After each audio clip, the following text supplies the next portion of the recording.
Então, pessoal, estamos aqui de volta, né? Vou apresentar para vocês nossos convidados. A Lívia Fagundes possui graduação em Medicina Veterinária pela Universidade Federal Fluminense, residência e mestrado em Patologia Clínica Veterinária pela Faculdade de Medicina Veterinária e Zootecnia Unesp Botucatu e doutorado pela mesma instituição. Atualmente, é coordenadora do curso de Oncologia Veterinária do Instituto Bioéticos, sócia do laboratório SEBPAT e professora substituta na disciplina de Laboratório Clínico Veterinário da FMVZ Botucatu. Tem experiência na área de medicina veterinária, com ênfase em patologia clínica veterinária, atuando principalmente nos seguintes temas: hematologia, mielograma, hemoparasitas, hemostasia, banco de sangue canino e enfermidades parasitárias. A Roberta Basso possui graduação em Medicina Veterinária pela Faculdade de Medicina Veterinária e Zootecnia Unesp Botucatu, onde também realizou a residência na área de Patologia Clínica Veterinária e desenvolveu seu mestrado na área de Clínica Médica, com ênfase em Biologia Molecular. Atuou como professora substituta na disciplina de Laboratório Clínico Veterinário na mesma faculdade. E atualmente desenvolve seu doutorado na área de Microbiologia e Biologia Molecular na mesma instituição, onde é docente do curso de Medicina Veterinária da FAESB, em Tatuí, São Paulo. O Otávio Messias Ribeiro Vasconcelos é graduando em Medicina Veterinária pela Universidade Paulista, Unip Bauru, possui residência na área de Patologia Clínica Veterinária pela Faculdade de Medicina Veterinária e Zootecnia da Unesp Botucatu, e atualmente atua como patologista clínico no Laboratório de Diagnóstico Veterinário EDAM, em Bauru. Então, desde já, gostaria de agradecer a todos por ter aceitado o nosso convite. E vamos lá responder algumas dúvidas que o pessoal enviou para a gente, tá bom? Combinado. Vocês gostariam de falar alguma coisa inicialmente? Boa noite para todo mundo. Um prazer estar aqui conversar com vocês. E a gente já vai ter bastante coisa para falar junto, eu acho. Um prazer, uma saudade de vocês. Boa noite para todo mundo. Boa noite, pessoal. Vamos lá. A breve introdução que eu fiz de vocês, esses são os rostinhos deles. E... Eita, peraí que... Vamos lá, a primeira pergunta é: dicas para um recém-formado que não sabe por onde começar, já que a graduação ensinou apenas o... Quem que fala? Posso eu falar? Pode começar você, Lívia. Eu acho que o estágio é uma oportunidade que a gente tem muito grande de aprender mais, até se dedicar independente da área, se dedicar mais à área que você escolheu, que você gosta. E eu acredito que os estágios em hospitais escola sejam bastante proveitosos, assim, mesmo para quem é recém-formado, mesmo para quem ainda é estudante e quer fazer um estágio. Eu acho que vale bastante a pena, porque no hospital escola você consegue praticar bastante coisa. Às vezes, em alguns lugares particulares, às vezes o estagiário só acompanha, só vê nos hospitais escola, ele consegue colocar a mão na massa, vamos dizer assim, aproveitar mais o estágio. Talvez seja uma dica. Concordo com a Lívia, eu acho que o estágio é um ponto bem importante, principalmente quando você vai escolher o local de prestar uma residência ou se vai prestar uma residência. Claro que tem muitas pessoas que acabam optando por prestar residência sem ter nem feito estágio. Muitas vezes isso dá certo, a pessoa se adapta ao local. Mas, com certeza, é importante até para você falar, gostei desse lugar, não gostei desse lugar, enfim. Acho que é um ponto bem importante.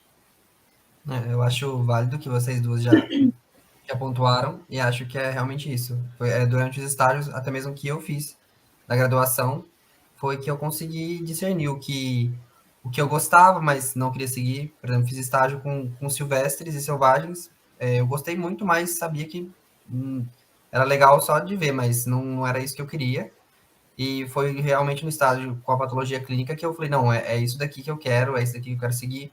E aí, só falando de recém-formados, eu não sei outras instituições, mas eu sei que a Unesp tem o programa de aprimoramento, o PRAT, para médicos veterinários já formados, que consegue fazer estágio em diferentes áreas do HV aí da Unesp, e saber se realmente é uma área de interesse ou não. Mas eu acho que é justamente com o estágio, colocando a mão na massa, que você consegue se aprofundar um pouco mais e saber se você tem interesse ou não pela área.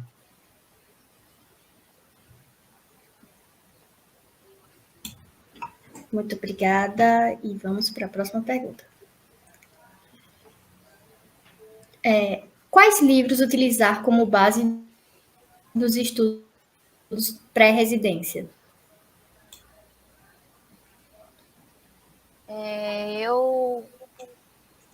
Eu acho assim que nos estudos das residências, dependente de onde a pessoa for prestar, tem que sempre consultar o que o lugar, né, usou de referência no edital para poder montar a prova em si, mas a gente tem alguns livros, sim, de veterinárias, e especificamente de patologia clínica, que a gente pode indicar. Eu não sei se vocês colocaram as fotos, se a gente tem foto dos livros. Joyce, se você quiser colocar.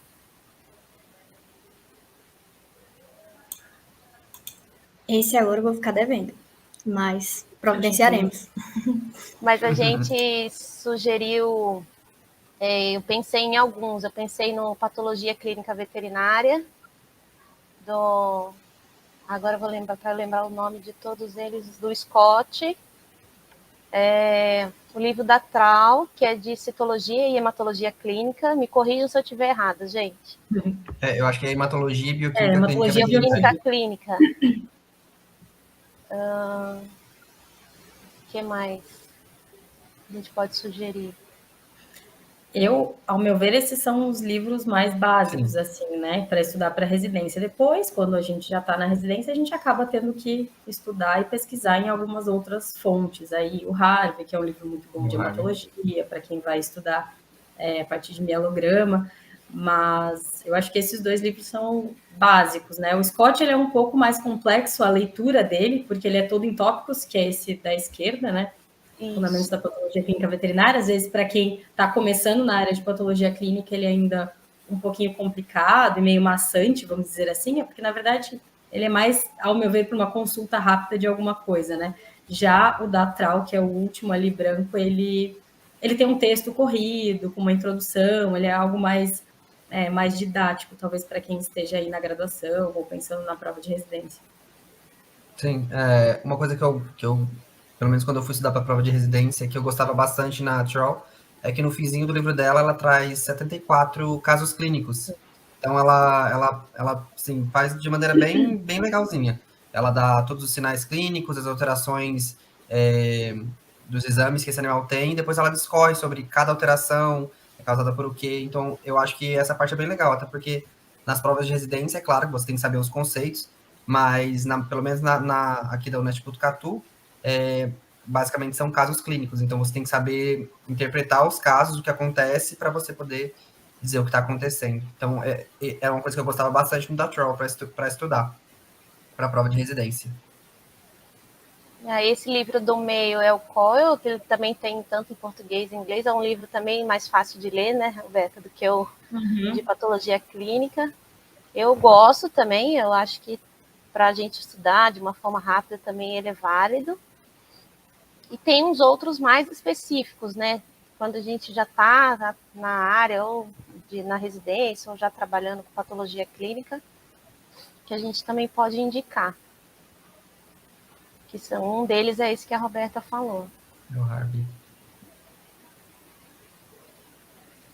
Mas uma coisa também que a Lívia falou e é realmente bem importante é consultar qual é a base que aquela universidade se utiliza para fazer as provas de residência. Inclusive, a professora Regina disponibiliza o material dela no site da própria FMVZ, para quem esteja interessado. Então, já fica aí a dica, hein? Vou anotando e vamos lá para a próxima pergunta. Quer voltar lá, Joyce? Isso.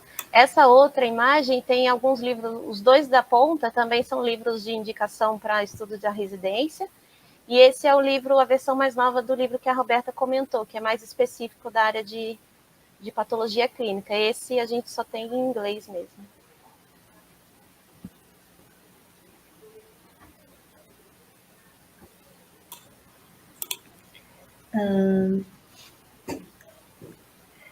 Como montar um cronograma de estudos eficaz para a residência? Quantas horas de estudo por dia? Já que você está engajado aí sobre a residência, quer falar, Otávio? Eu falo. Fala. Eu acho que essa questão ela é bem individual, na verdade, porque o que funciona para um não funciona para outro. Às vezes, por exemplo, para algumas pessoas é fácil sentar e estudar 4 horas corridas, enquanto para outras isso é muito cansativo. Então, acho que você tem que montar um cronograma que seja confortável para você, dentro das suas limitações, dentro do que você consegue. Eu, por exemplo, eu prestei a residência no finalzinho da graduação. Então, eu estava no estágio curricular e prestei a residência. Então, eu fazia estágio o dia inteiro e aí eu acabava estudando meio que na prática o que estava acontecendo, o que eu precisava, o que estava acontecendo na rotina no dia. Mas quando chegava no final do dia, eu sentava e estudava nem que fosse 1 ou 2 horas algum tema que estava no edital da residência. Então, um dia eu via derrames, no outro eu via uma parte da metodologia. Então, eu acho que existem, vocês vão achar aí vários cronogramas pela internet de diversas pessoas, mas normalmente essas pessoas indicam o que funciona para elas. Funcionava para mim 1 hora por dia, pelo menos. Mas pode ser que algumas pessoas precisem de mais ou de menos. O que vale ressaltar a partir do momento que você começa a desfocar e perder a atenção no que você está estudando, dá uma pausa, faz um lanchinho, descansa um pouco, depois volta. Faça desse momento de estudo prazeroso. Você tem que gostar do que você está estudando, do que você vai estudar e mexer com.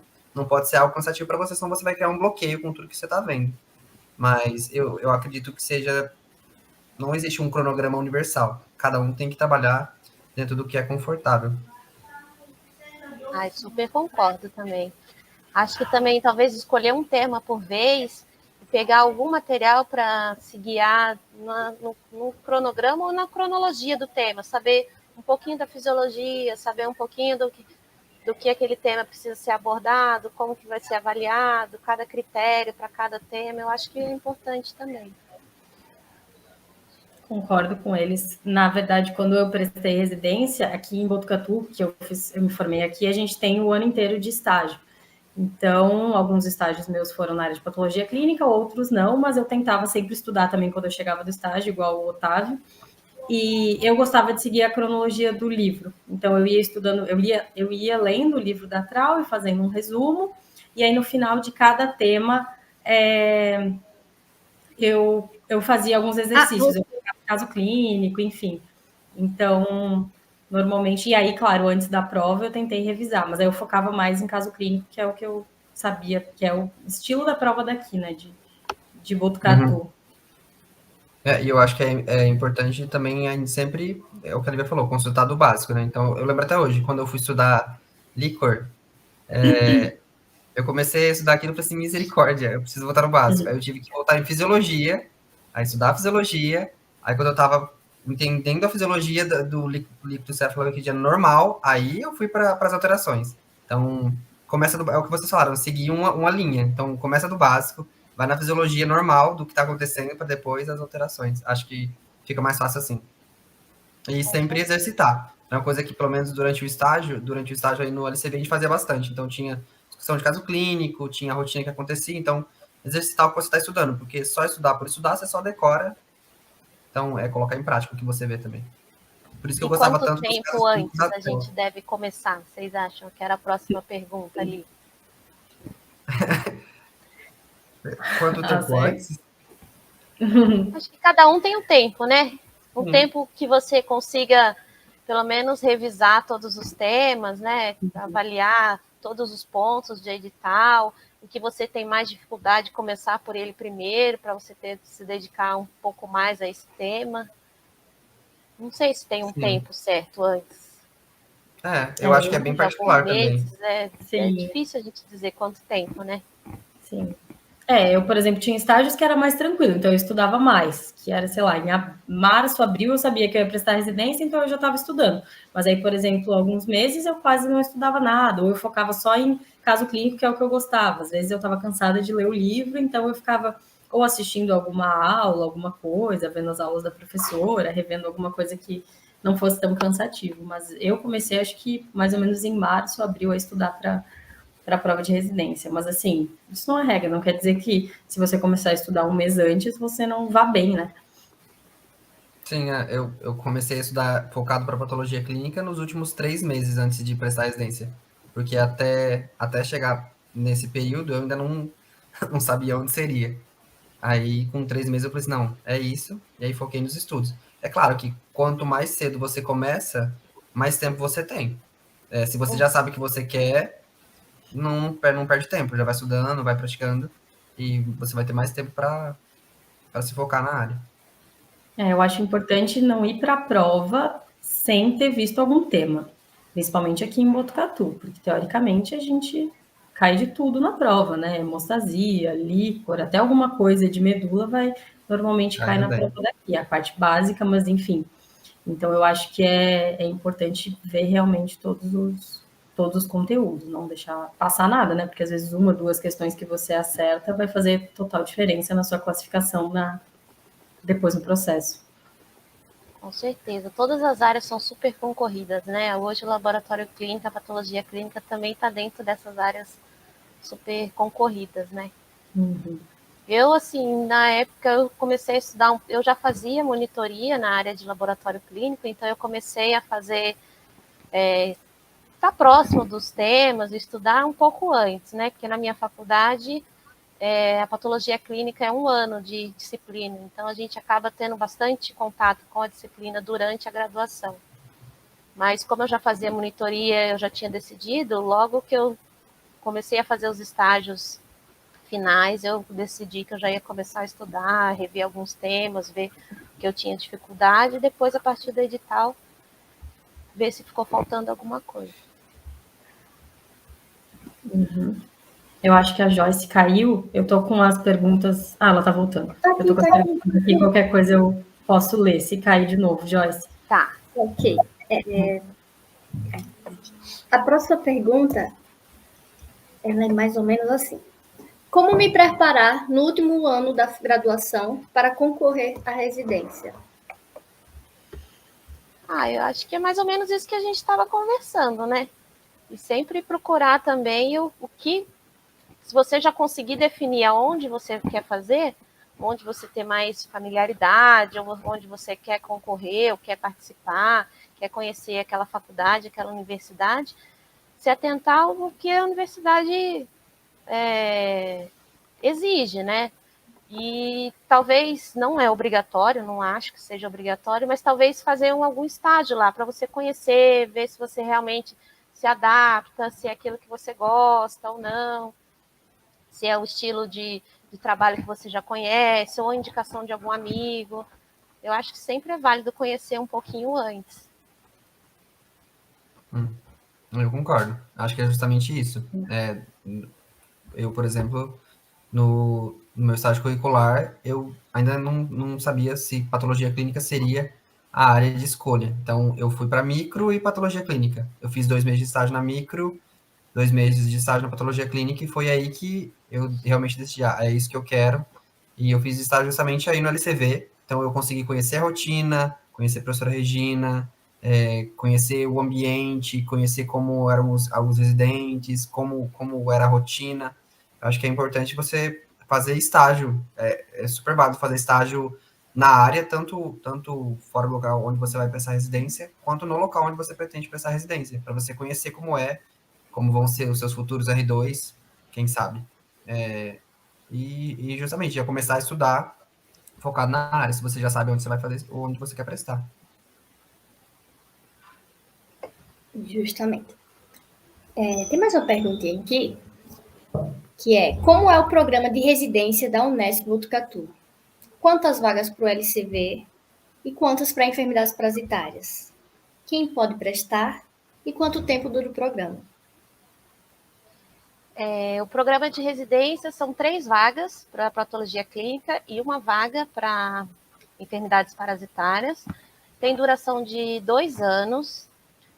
Geralmente os residentes têm uma carga horária semanal de 60 horas, porque tem plantão também de final de semana. Todos os formandos em medicina veterinária podem prestar desde que tenha se formado no máximo 5 anos. Então, talvez escolher a residência antes de logo que se formar ou pouco tempo depois de se formar seja importante, porque tem esse limite de tempo. Deixa eu ver o que mais, eu anotei algumas coisas aqui. Além disso, você tem, para pontuar, você pode usar algumas coisas da sua graduação. Os residentes sempre vão trabalhar junto com os R2, tem um professor que orienta, né? E para os preparativos para a residência, em relação ao currículo, tudo que você fizer durante a sua graduação, ela recebe uma pontuação. Então, assim, o aluno que é ativo durante a graduação, eu acho que ele consegue montar um currículo legal para a residência. Mesmo independente, tudo que ele faz, assim, realmente consegue pontuar. Por exemplo, se ele tem uma iniciação científica, se ele organizou algum congresso, se ele teve alguma bolsa, tanto de pesquisa, outro tipo de bolsa durante a faculdade, se ele fez, quais os estágios que ele fez, tanto relacionado à área quanto não relacionado à área, também é possível pontuar. Eu acredito que seja isso. E no edital a gente consegue ter todas essas informações. Participação em evento, organização de evento, pesquisas, colaboração com campanhas de vacinação, campanhas de castração. O aluno que é ativo durante a graduação, né, durante esses 5 anos de graduação, consegue montar um bom currículo e participar. Além da prova, né, porque tem prova, pelo menos aqui a gente tem provas teóricas, né, que abrangem tanto a patologia clínica quanto uma área de forma geral, tem uma prova, tem questões gerais, e também tem a prova prática. Então, são várias maneiras de pontuar. Até Não sei o se vocês querem até falar o mais ano. alguma coisa, eu acho que é mais ou menos isso, né? Sim, é mais ou menos isso. Até o ano em que eu prestei, quem fazia a prova de residência era a própria FMBZ. Aí no ano seguinte começou a pandemia, quem começou a fazer foi a Vunesp. Então, mudou. Eu não sei se chegou a mudar totalmente o estilo de prova, mas eu sei que era online, então não era mais presencial, como era antigamente. Mas, se eu não me engano, são 50 questões. Me corrija se eu estiver errado. São 25 da área específica que você está prestando a prova. Então, nesse caso, era 25 da patologia clínica. E as outras 25 são de saúde pública de maneira geral. Eu acho que é mais ou menos isso. De saúde pública de maneira geral. Mas aí eu acho que nesses anos agora que foram online, eles incluíram algumas questões gerais de medicina veterinária. Então, caía a maior parte, 50% da prova era sobre a área específica, uma porcentagem era sobre saúde pública e uma porcentagem pequena sobre questões gerais da medicina veterinária. Então, independente da área, teriam essas questões. O programa normalmente ele começa em março, então, em março do ano que você, por exemplo, eu comecei em março de 2020 e aí se encerra em fevereiro, 2 anos depois. Então, eu terminei em fevereiro de 2022. No primeiro ano, CR1, segundo R2. Aí eu acho que a único ano em que teve foi uma exceção, na verdade, em que acabou não passando ninguém para enfermidades parasitárias prestado, então essa vaga ficou para patologia clínica. Foi o ano passado. Então nós tivemos 4 residentes do LCV, mas aí com a condição de que nós iríamos trabalhar na enfermidades parasitárias. Foi ótimo, contou como experiência super válida, mas aí nesse ano já entrou uma residente na enfermidades parasitárias, então voltou a ser 3 laboratório clínico e uma enfermidades parasitárias.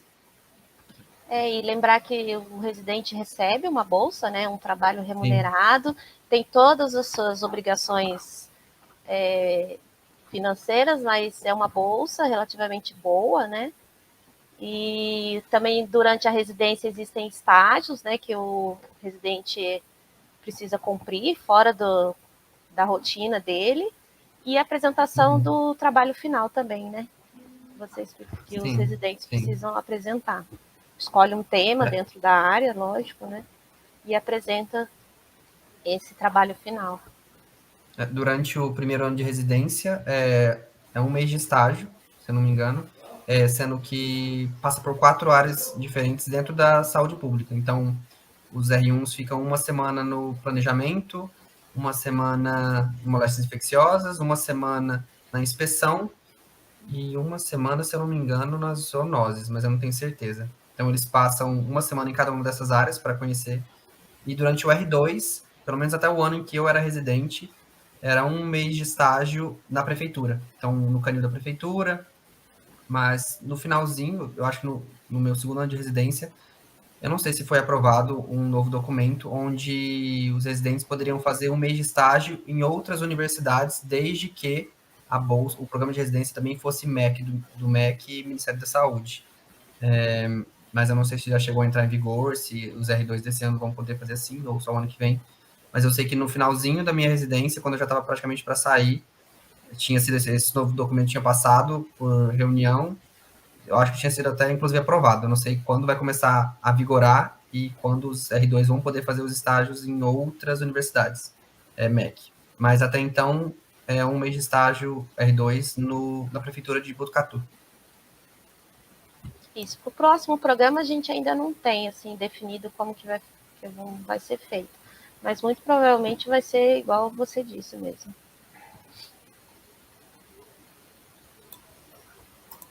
A próxima pergunta é: é melhor começar com mestrado e depois ir para a residência ou o inverso? O que você acha, Roberta? Olha, eu optei primeiro por fazer a residência, porque na verdade são ritmos bem diferentes, assim, né?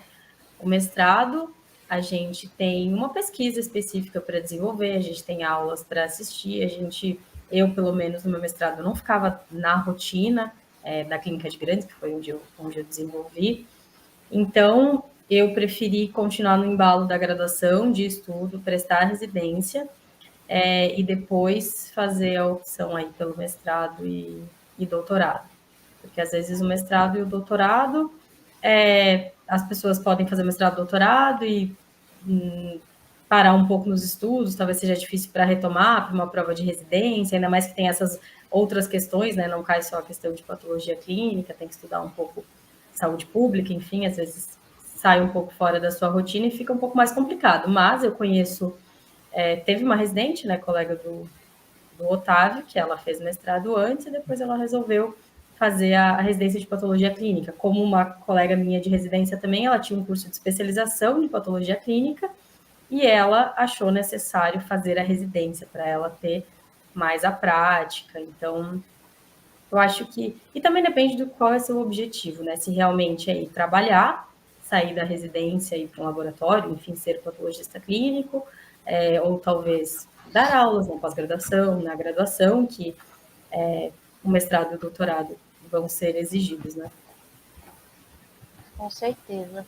E depende acho que também né, igual você falou, do que a pessoa quer, né? Eu acho que a residência, ela é importante porque a gente se sente mais seguro depois.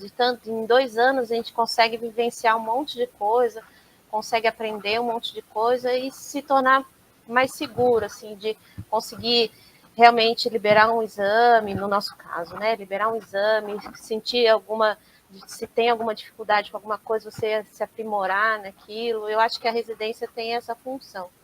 E de melhorar o seu currículo, com certeza, e te abrir portas muito maiores no mercado de trabalho, por exemplo. Eu concordo. Para mim, eu mesmo, quando terminei a graduação, me sentia muito, entre aspas, cru. A graduação forma a gente de maneira generalista, né? Então, eu queria algo que me capacitasse para justamente poder trabalhar depois na área. E aí a residência foi a minha escolha. Mas, como a Roberta mesmo disse, a minha R2 fez o mestrado antes da residência. Só tem que se atentar também depois para o prazo, né? Aqui na FMBZ, até o ano antes de eu prestar, só formados até 2 anos poderiam prestar residência. No ano em que eu fui prestar, graças a Deus, esse tempo aumentou para 5 anos. Então, só ficar atento aí. Se você terminar a graduação e fizer o mestrado, só ficar atento com o tempo que você vai ter depois para prestar a prova de residência. Aqui na FMBZ de Botucatu, são 5 anos, mas se tiver alguma universidade que for menos, só tem que ficar atento que talvez com mestrado você perca o período aí para prestar residência.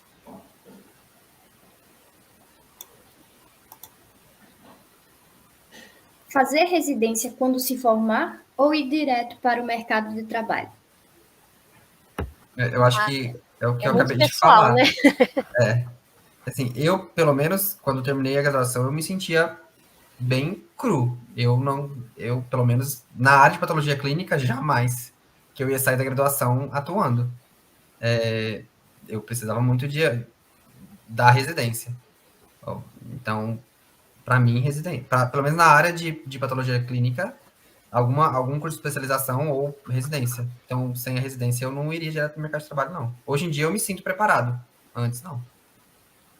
Eu concordo. Talvez uma especialização, porque às vezes a gente não tem tempo suficiente durante a graduação para poder se especializar, né, desenvolver as suas aptidões de uma forma melhor. E a residência ou uma especialização é o tempo que a gente precisa, né, para poder se especializar e abrir mais portas também, eu acho. É o que a gente estava conversando mesmo. Sim. Mas puxando a sardinha um pouco para o lado da residência, quando a gente compara uma residência com uma especialização, na residência a gente tem aí 90% do tempo de prática, que é realmente realizar os exames, independente de qualquer que seja, pelo menos aqui que a gente tem hemato, bioquímica, enfim, urina, líquor, mielo, até a parte de citologia, aqui na faculdade de citologia de efusão fica com a gente. Então, a gente acaba fazendo muitos exames, né? Diferente de uma especialização que tem a parte teórica, e aí tem alguns módulos que tem lá uma porcentagem que é de aula prática. Claro que se a pessoa trabalhar junto e tiver uma rotina mesmo, ela vai conseguir associar. Mas aqui na residência, normalmente a gente faz todos os exames, aí quando tem dúvida, alguma coisa, tem as aulinhas, discute caso. Então, realmente vai te dar muita segurança. Eu falo que depois da residência aqui, eu consigo tocar aí uma rotina de um laboratório, mesmo uma rotina muito grande, pesada, a gente acaba dando conta, porque aqui a gente tem uma rotina alta, né? E a gente vê muita coisa. Claro que não dá para dizer que a gente já viu tudo, mas com certeza a gente tem uma boa base, a residência dá uma boa base. Eu também sou fã. Não ia falar, mas eu sou fã também. Sim, residência divisor de águas. Qual o segredo para não surtar durante a residência? Eu acho que, assim, na verdade, não surtar durante a residência nem existe, na verdade. Você vai surtar durante a residência. O segredo tenha bons amigos durante a residência. Faça boas amizades, porque você vai surtar. Não tem como fazer residência e não surtar. De maneira geral, não só na residência, mas qualquer lugar, no seu emprego, no mercado de trabalho, você vai surtar. A questão tenha bons amigos. Eu falo por experiência própria que durante a residência eu cresci muito como profissional e como pessoa. Então, eu saí da graduação, eu ainda era um jovem graduando que acabou de terminar a graduação e tive que mudar de cidade. Então, assim, foi uma experiência nova. Eu mudei de cidade, fui morar sozinho, começar literalmente a trabalhar. Então, eu sempre carregava comigo, você leva nas suas costas o nome do laboratório, o nome da professora Regina. Então, toda essa experiência nova, essa responsabilidade nova, você vai surtar, em algum momento você vai. E como a Roberta disse, a nossa rotina no laboratório, ela é bem intensa. Bem intensa, são bastante exame que a gente faz todos os dias. Então, você vai surtar. A questão cultive boas amizades. Então, utilize o tempo da residência também para fazer bons amigos de outras áreas também, que vão te dar justamente esse apoio que você precisa, e procure sempre ajuda psicológica. Normalmente, as universidades auxiliam, por exemplo, a Unesp mesmo, ela oferece ajuda psicológica para os residentes, para os alunos, procuro ajuda psicológica e cultivo boas amizades. Eu tenho uma boa amizade tanto com as minhas R2 quanto com as minhas R1s. Então, eu sempre, era uma coisa, inclusive, que eu disse para elas quando eu fui sair. Vocês passaram a residência em 3 ou 4 pessoas, porque vocês vão ter que trabalhar em 3 ou 4 pessoas. Então, a responsabilidade sobre o que você está fazendo é sua, mas você pode dividir com seus colegas de residência. Então, faça bons amigos, cultive uma boa relação com os seus R-parceiros, e assim você surta, mas surta com calma. De maneira controlada, né? Sim. A carga horária eu acho que é muito intensa, né? 60 horas semanais é bastante coisa. O fato de você mudar de cidade, eu acho que também, né? Mudar de áreas, assim, tudo faz a gente crescer. Mas e tentar enfrentar de uma forma mais leve, eu acho, sabe? Não se cobrar tanto, assim. E pensar que vocês estão aproveitando um lugar que possa dar bastante experiência para quem estiver aqui, e que vocês têm o apoio dos professores também. Então, tudo, vocês vão liberar o exame, né? Quem estiver na residência vai trabalhar bastante, mas vocês têm o apoio de professores que estão aqui para ensinar para vocês e tentar levar de uma forma mais leve, porque você está fazendo o que você gosta, eu acho que isso já é um ponto super positivo, né? E que dificuldade a gente vai passar em tudo quanto é lugar, assim, as dificuldades vão ser diferentes, eu acho, mas problemas e excesso de trabalho e sobrecarga, acho que a gente vai ter sempre, mas tentar enfrentar de uma maneira mais positiva. Sim. Concordo plenamente. Tanto é que eu lembro até hoje uma vez que eu já estava com dor de cabeça, eu estava de S2. Então, só para contextualizar, S2 no laboratório da Unesp Botucatu é suplente 2. Ele fica com todos os exames que não são da área de hematologia. Então, urinálise, líquor, derrames. E como a gente estava em pandemia, né, em redução de equipe, o S2 também cuidava do banco de sangue. Então, era um dia que chegaram 5 derrames, 10 urinálises, e aí chegaram 3 doadores. Eu já estava com dor de cabeça, eu estava surtando já. Mas aí eu lembro que Roberta me ajudou no banco de sangue com os doadores, Rosinha, minha R2 perfeitinha, fez os derrames para mim, Camila, minha R-parça, fez as urinas, aí quando eu cheguei no laboratório já estava tudo feito. Então, assim, eu falei, a gente não está em lugar nenhum, na verdade, a gente está sozinho. Então, desde que você tem uma equipe junto com você, que você confia, boas amizades, você consegue passar por tudo. Então, sempre enxergando um lado positivo. Com certeza. Sim. Concordo. E lembrar de tirar um tempinho também para sair, fazer outras coisas fora da faculdade, porque na minha época a carga horária não era tão alta. Mas mesmo assim a gente tentava sair, comer fora, alguma coisa, aproveitar Botucatu, quem talvez more perto, volta para casa de final de semana quando não tem plantão, ou aproveita. Botucatu é uma cidade que tem cachoeira, tem os lugares gostosos para conhecer. Às vezes os residentes vêm para cá, né, Otávio? E não conheceram nenhuma cachoeira. Nenhuma cachoeira. Não acredito. Mas enfim. Só voltando a citar de novo Rosinha, minha R2 perfeitinha, ela sempre dizia que a residência era um período importante da minha vida, mas a residência não era a minha vida. Então, assim, não esqueça que fora do laboratório você existe, você é uma pessoa. Então, aqui dentro você é o Otávio patologista, mas lá fora você é o Otávio que precisa sair, precisa se divertir. Então, enquanto você está no laboratório, é lógico, sua responsabilidade, mas sair do laboratório, vai se divertir, vai fazer o que você gosta, para não surtar.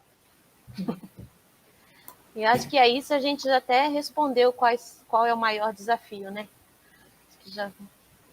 Talvez a mudança, a carga horária, a adaptação, tudo isso.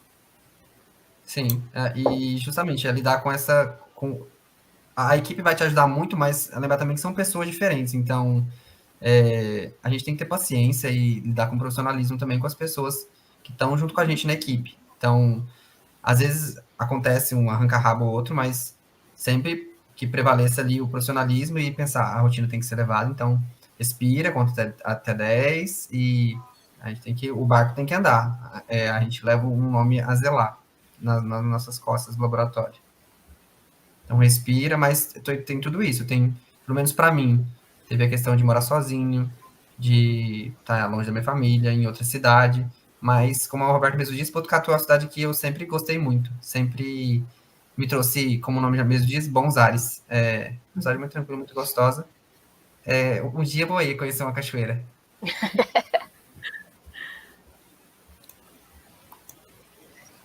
Como é a rotina de um residente do LCV? Eu acho que engloba bastante coisa, né? A gente já citou, o Otávio citou alguns exemplos aqui. Os residentes se dividem em funções durante a semana, e cada semana você roda, né? Faz rodízio em uma função. Então, a gente tem o responsável pela recepção. Não deixa eu esquecer, gente, alguma coisa. Responsável pela recepção das amostras, responsáveis para passar os hemogramas nas máquinas, os responsáveis da leitura, conferência, os exames que a gente acaba chamando de especiais, que são fora da hematologia, igual o Otávio conversou. A gente tem agora incluído na rotina o banco de sangue. Esse ano, os residentes, e acho que no ano anterior, né, 2 anos anteriores, o ano anterior, quer dizer, também participavam da rotina da enfermidades parasitárias, que é um laboratório à parte aqui no laboratório na universidade, né, na FMVZ. Vocês acompanham também alguns bioquímicos aqui, que são feitos pelos técnicos, mas os residentes também podem acompanhar e realizar. Participam de pesquisas ativamente, às vezes podem desenvolver alguma pesquisa, como a apresentação do trabalho final de curso. É uma rotina bastante diferenciada e acho que intensa, né? Sim, sim. Acho que não Deu sei uma se boa eu base. consegui falar um pouquinho de tudo, mas acho que é isso, né, gente? Acho que é isso aí, sim, Sim, Vivi. são essas funções, onde roda semanal. E aí, no meu ano de R2, e agora no ano das minhas R1s, esse ano agora, como a vaga de parasito ficou para a gente, a gente tem uma função extra, mas esse ano agora, no final do ano, se passar um novo residente para parasitárias, aí essa vaga já volta a ser exclusiva do Laboratório de Enfermidades Parasitárias, e o LCV até então não toca mais. A gente tem também discussão de casos, algumas aulas dentro do laboratório também. Os residentes agora também têm aulas de uma forma geral para toda a equipe de 70 e poucos residentes, tem discussão de caso também. Então, é uma rotina bem, acho que completa. Sim, durante Além dos o. plantões, né? Oi? Sim, os plantões. Além dos plantões, né? Que aí é das Isso. 7 da manhã até as 7 da noite. Normalmente 1 ou 2 vocês estão fazendo por mês, né, Otávio? Isso, normalmente, como é 60 horas semanais, uma semana você faz o plantão, você faz 70. E aí na semana seguinte você não faz o plantão e faz 50. Aí em 50. 2 semanas Uhum. você faz 120. Sim. Mas além disso também a gente costuma auxiliar nas aulas práticas do laboratório, então sempre que era requisitado, a gente também auxiliava nas aulas práticas. Mas é basicamente isso, é uma residência bem completa. Acho que a única parte, por exemplo, comparado com outras residências, é a parte de citologia de massas, que aqui na FMBZ fica com a patologia, mas a citologia de derrames a gente ainda faz. Isso aí. Como está o mercado de trabalho hoje para essa área? E eu acho que tem oportunidade. Eu acho que a gente tem as atuações do patologista clínico não se resumem apenas a trabalhar em laboratórios particulares. A gente existem oportunidades de você ser um médico veterinário contratado de uma universidade, você trabalhar dentro de um centro de pesquisa que tenha laboratório clínico, ou por exemplo, alguma fazenda que tenha uma criação, tenha um desenvolvimento de um trabalho dentro da própria fazenda, eles têm um laboratório clínico lá, existe a oportunidade do patologista clínico trabalhar. Em pesquisas de desenvolvimento de medicamentos, por exemplo, que precisam de algum patologista clínico, instituições somente de pesquisa, que também têm laboratórios. Eu acho que não se restringe só a abrir um laboratório ou trabalhar dentro de um laboratório particular. Eu acho que a gente tem bastante oportunidade, assim, principalmente quem já tem um currículo com alguma residência ou alguma atuação já na área, sempre não obrigatoriamente, mas já escolheu essa área e atuou em algumas coisas, antes mesmo de entrar na residência, eu acho que o mercado atende, assim, a quem se especializa, né? Eu acho que para todas as áreas acontece isso. A gente tentar escolher uma área, que eu acho que a tendência da veterinária é essa, é a especialização, e se dedicar a essa área. E eu acho que as oportunidades aparecem sim.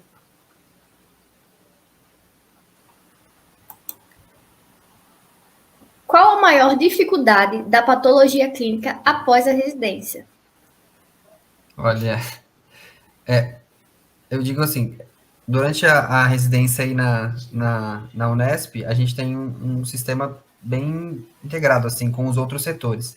Então, quando o animal chegava, fazia um check-up completão. Então, fazia de tudo, era fácil. Você falava assim, inclui esse exame, inclui esse, inclui esse.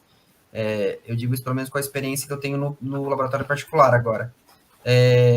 Por diversas vezes, às vezes vem um animal com uma suspeita e aí pedem um exame X. Eu falo assim, mas eu penso, mas pera, para esse seria melhor pedir esse, não esse.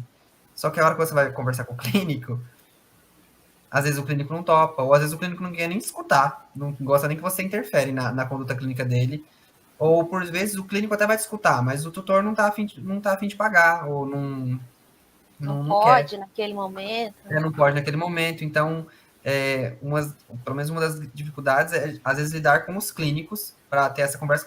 Na maioria deles, na verdade, eles conversam tranquilamente com você. Vêm atrás de você, perguntam qual o melhor teste, qual a melhor forma de envio, de coleta, como seguir com aquele caso clínico. Mas, por vezes, você encontra alguns veterinários que não querem te escutar, acham que você está interferindo na conduta clínica deles, aí simplesmente para de mandar a amostra para o seu laboratório, porque, nesse laboratório aqui eles estão querendo interferir, né, no meu trabalho.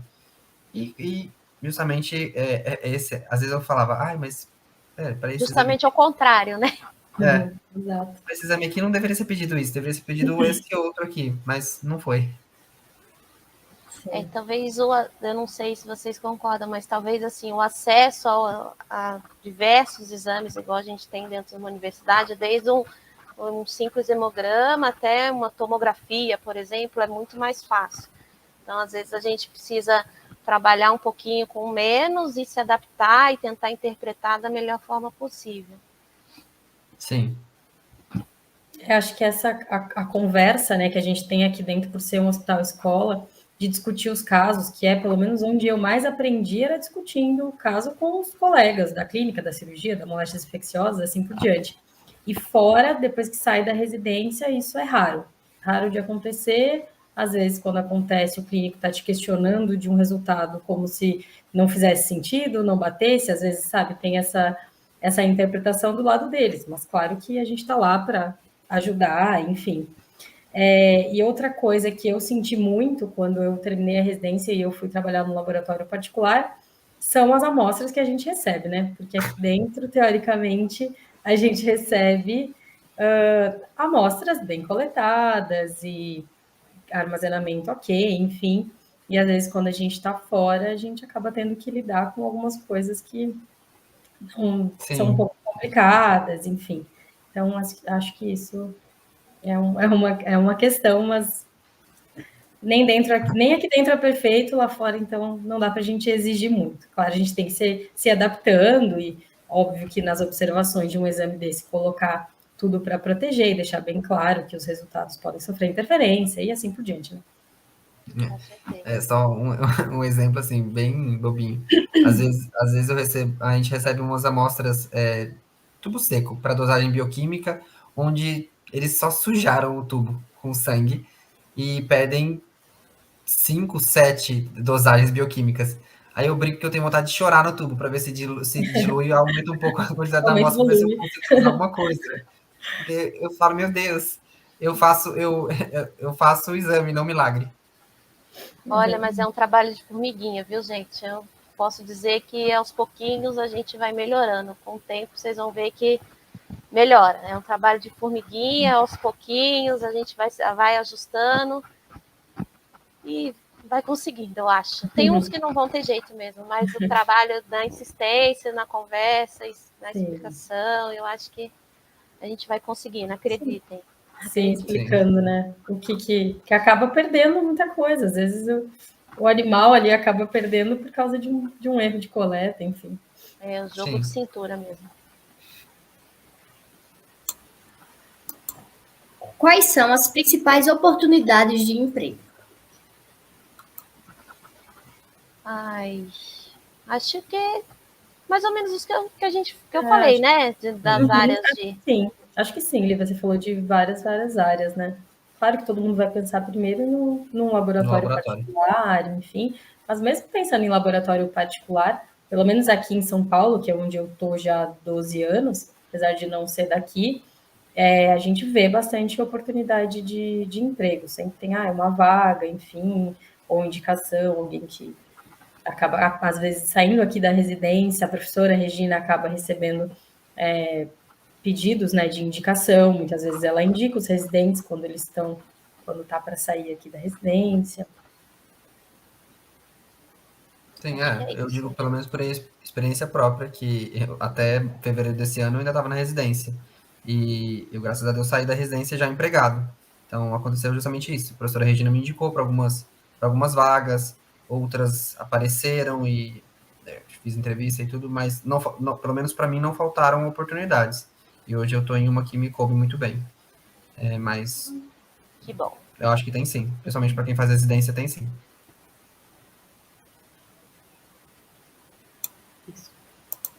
Como convencer um clínico de que máquina não faz hemograma?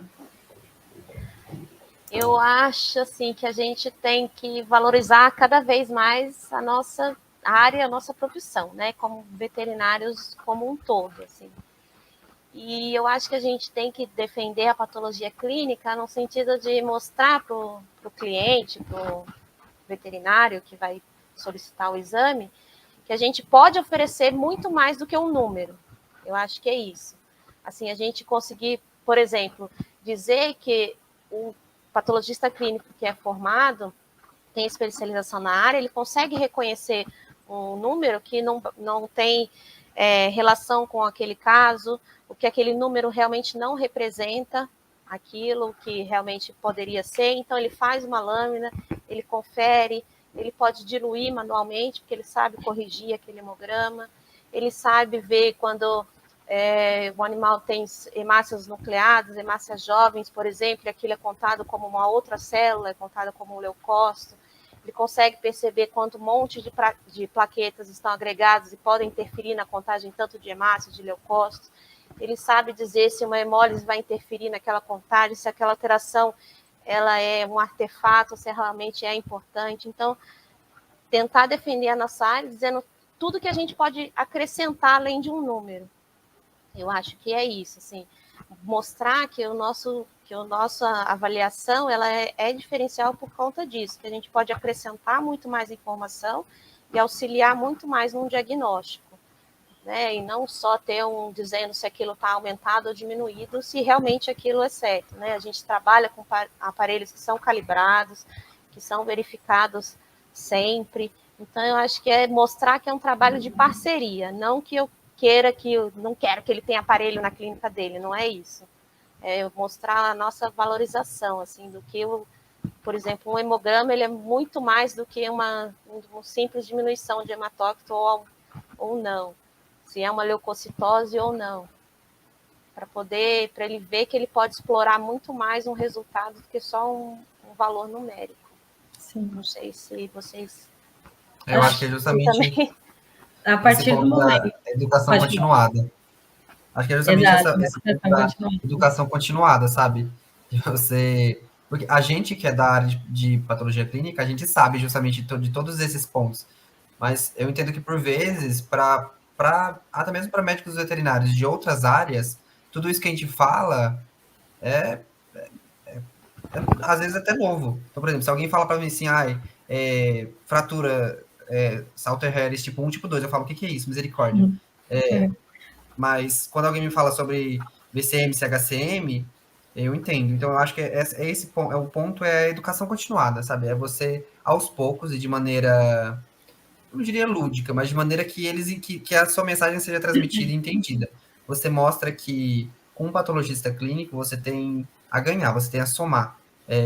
Que hoje em dia o nosso maior competidor são as máquinas, né? São essas clínicas que têm pequenas máquinas e vendem isso como hemograma. Né? Então, essa educação continuada, mostrar que, olha, isso, a sua máquina não faz. E o trabalho do patologista clínico acrescenta. Acrescenta, soma e muito. Sim. Acho que em algum momento, todo clínico, enfim, cirurgião, vai precisar discutir um caso, vai pegar algo mais complexo, vai ter que ou abrir o livro estudar, ou vai ter que ligar no laboratório para discutir alguma coisa. E se ele tiver aberto a escutar o que um patologista clínico, enfim, tem para dizer, ajudar, eu acho que a gente já consegue aí convencer ele aos poucos da importância, né, de ter a gente por trás daquele exame, não só um aparelho. Tem um amigo que sempre fala que todo clínico tem que ter o seu patologista clínico amigo, para ter essa conversa, né? E eu acho assim que o mundo é feito de parcerias, ninguém cresce sozinho, ninguém trabalha sozinho, né? E a gente sempre precisa, ninguém sabe de tudo, então a gente sempre precisa agregar. E eu acho que a patologia clínica, ela agrega bastante, assim, bastante informação, conhecimento, e esse é o papel do patologista clínico. Sim, justamente sobre a questão das amostras, você falou que com os tempos, com o jogo de cintura investigado, é justamente sobre isso. Se você trabalha no laboratório, você tem os seus clientes ali que sempre enviam, a educação começa primeiro com eles. Então, os seus clientes mais fiéis, educa eles, fala, olha, se você mandar a amostra dessa forma, você vai ter um resultado mais fidedigno, um resultado mais fiel, não vai ter alteração, ou não vai ter tanta alteração, e quem tem tanto eu a ganhar como patologista clínico e você como clínico e os seus clientes, animais e etc. Então, eu acho que é justamente esse ponto, a educação continuada dos veterinários que a gente atende e, de maneira geral, dos tutores. Isso aí.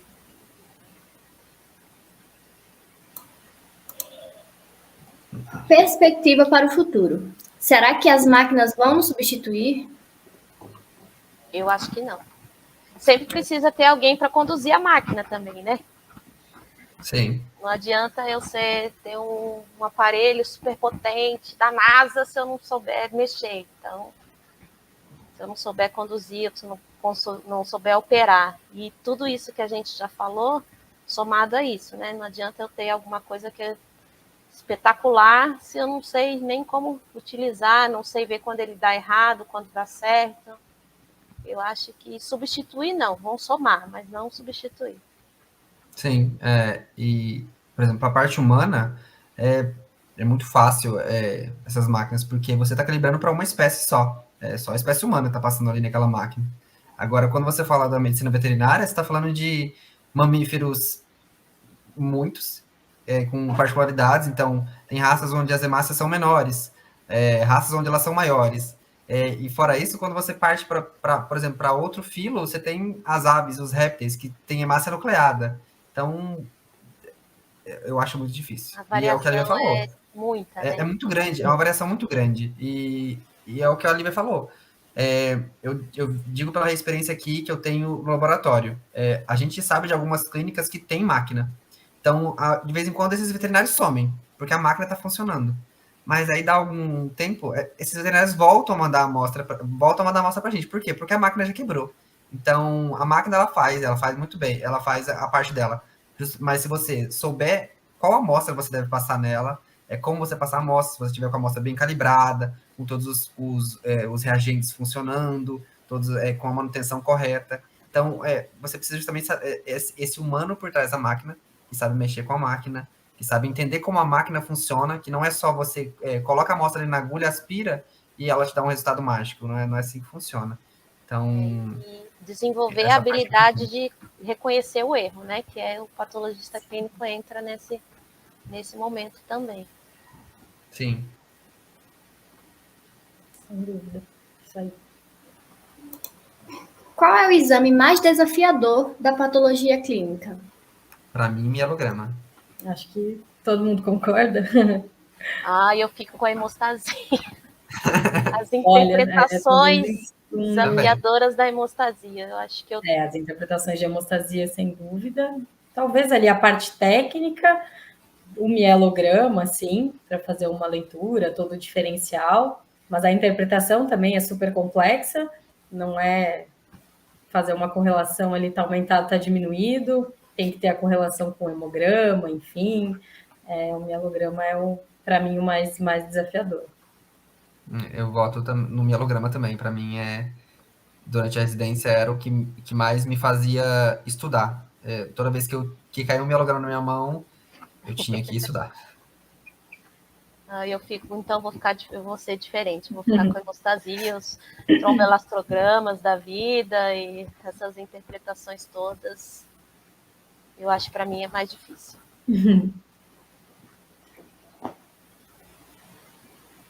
Dúvidas no chat, acho que ninguém interagiu até agora. Acho que a gente conseguiu falar bastante coisa, né? Falar bastante coisa da sim. residência, que eu acho que é o que foram onde surgiram maiores dúvidas e perguntas. Abordar um pouquinho da experiência atual. Eu acho que foi legal. Foi sim. E rever vocês também. As fotinhas. Ai, meu Deus do céu. Então, as dúvidas foram essas, de várias que enviaram para a gente. Eu gostaria de agradecer a vocês, a Lívia, a Roberta e o Otávio, por terem aceitado o nosso convite, esclarecer essas perguntas para a gente. Eu me incluí nesse embaraço que dá na cabeça da gente nessa transição.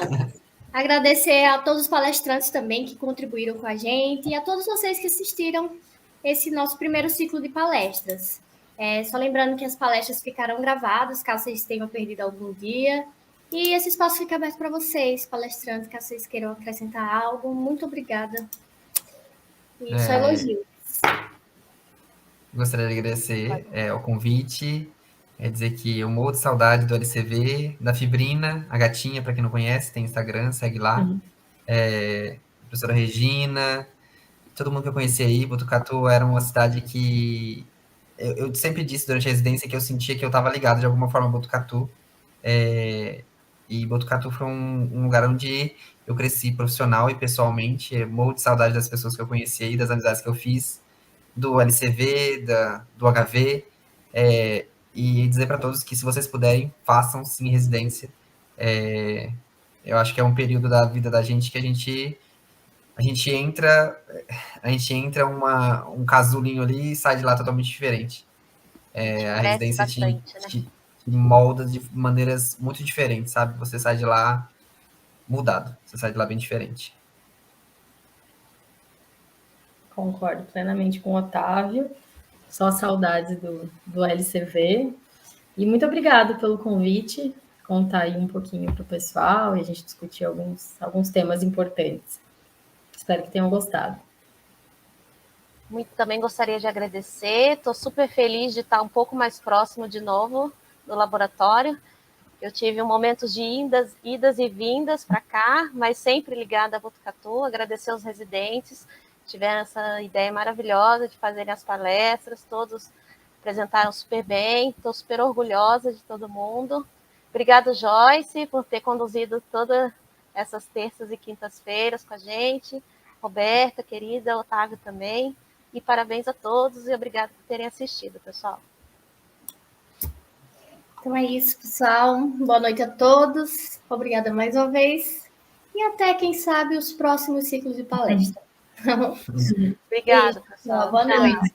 Tchau, pessoal. Boa noite.